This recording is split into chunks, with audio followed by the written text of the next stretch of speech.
In today's episode, we will be making bath bombs using soap and bath bombs kit by Craft Evolved. The link to the product will be in the description below.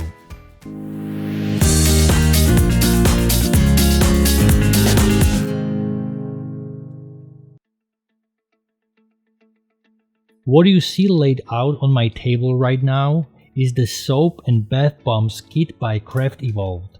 It contains just about everything you will need today. Earlier today, I was exploring the art of making handmade soap.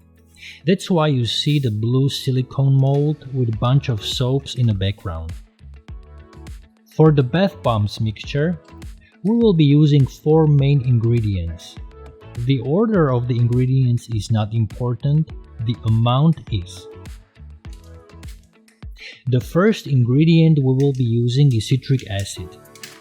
Take 1 full spoon of citric acid and place it into the mixing bowl. Next, add 2 spoons of baking soda. This kit comes with baking soda in 2 colors, yellow and blue. They both serve the same purpose, the only difference between them is color. Let's start with blue baking soda.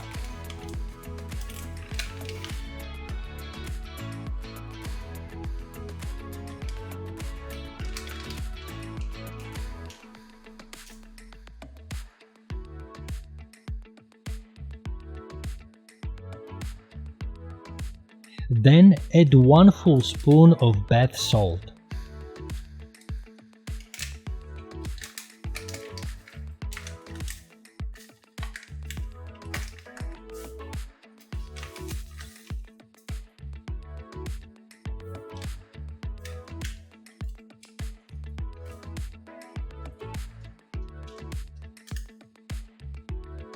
Then add 2 spoons of cornstarch.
Next, add 5 to 10 drops of essential oil of your choice.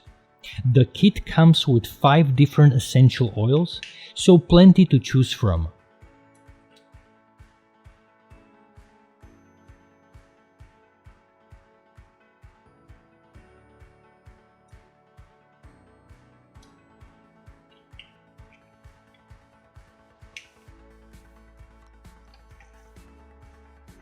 Then, we are going to add 10 milliliters of vegetable oil. Later, we may add 1 milliliter of water if the mixture is still too dry. A fair warning here. One of the components of the mixture is baking soda, and as we know, baking soda reacts quite quickly with water. Once you add water to the mixture, you need to stir the mixture immediately in order to stop the reaction with baking soda. On the other hand, the reaction is not triggered when baking soda gets in touch with vegetable oil. I will be measuring the amount of liquid using a pipette, which is included in this kit. Makes it much easier to be very precise. The pipette can hold up to 3 milliliters of liquid, so I need to fill up a few times to get 10 milliliters of vegetable oil into the mixture.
Now we are getting to the tricky part of this process, which is adding water to the mixture. As I already mentioned, once you add 1 milliliter of water into the mixture, the water may start a reaction with baking soda right away. Actually, I am 100% sure the reaction will start. For that reason, stir the mixture with the wooden spoon immediately after you add the water.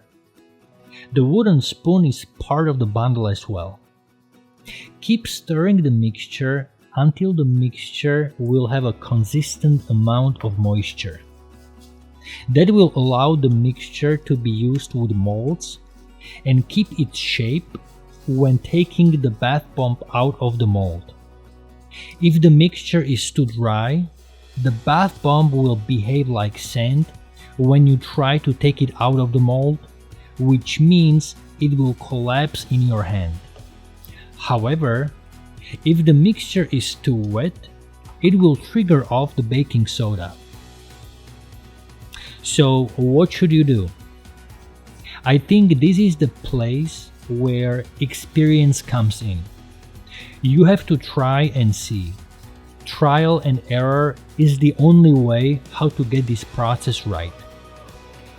It was the same for me, and I still feel I have a great space for improvement when it comes to this specific activity. If the mixture is still too dry, add additional water in 1 milliliter increments. Now you understand that the bath bomb will get activated when it comes in contact with water or even moisture. That's why it is always recommended to use rubber gloves when working or making bath bombs. That's why it is always recommended to use rubber gloves when making bath bombs. The rubber gloves will prevent the sweat and oils from your hands to get in contact with bath bombs and activate them before you throw them into the bathtub. I would like to also mention that during this exercise I'm following instructions from the ebook, which is also part of this Craft Evolved bundle. We will try now to make a bath bomb using the ball mold. Before you use the mixture, try out to close the mold and get familiar with it. Closing the mold with the mixture can get tricky, and you may get very quickly frustrated. Do a dry run before you actually make an attempt. Be patient.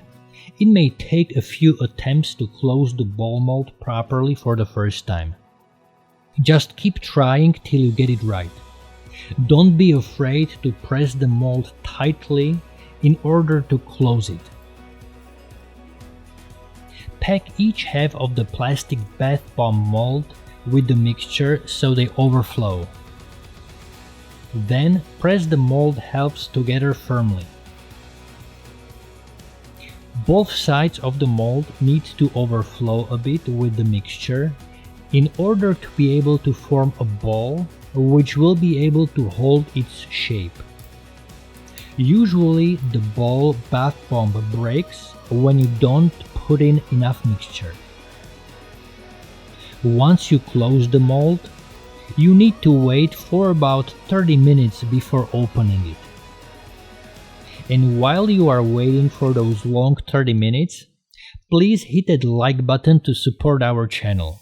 It would really help us out. Thank you.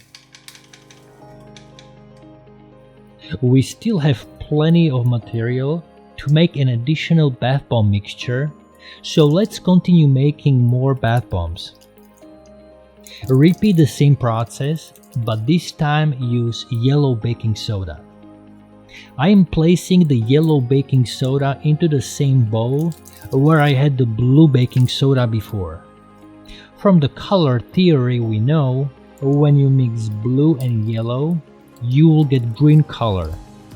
And this is what I'm getting here.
Once the mixture has the desired consistency, put the mixture into the white hard plastic mold and press it tightly with your thumb.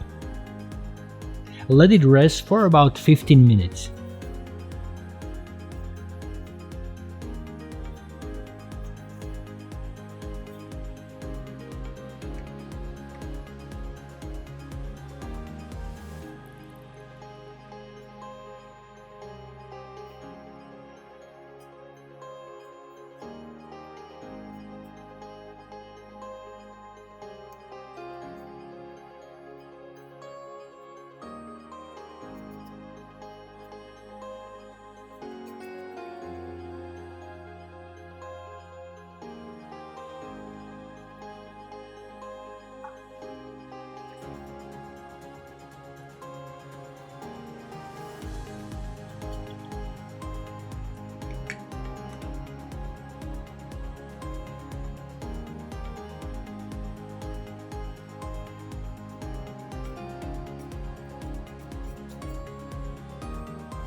Okay, now let's check out our bath bombs in the white plastic mold.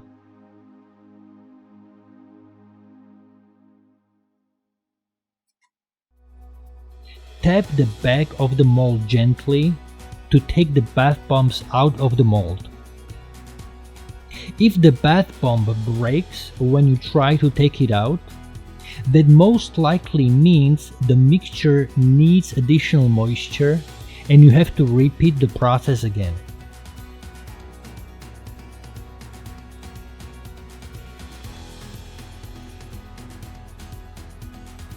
Now let's take a look at the ball bath bomb and see if it breaks or not when we take it out of the mold.